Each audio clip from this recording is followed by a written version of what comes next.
ఓడి బియ్యం పోయరమ్మ సీతాదేవికి, రఘువంశుల రాణి అయిన సీతమ్మకు.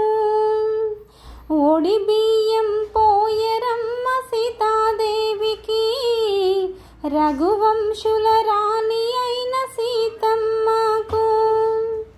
శ్రీరాముని పట్టపురానికి ఓడి బియ్యము, దశరథుని కోడలికి ఓడి బియ్యము, జనకుని కూతురికి ఓడి బియ్యము, జనకుని కూతురికి ఓడి బియ్యము, కౌసల్య ముద్దుల కోడలి కొడి బియ్యము.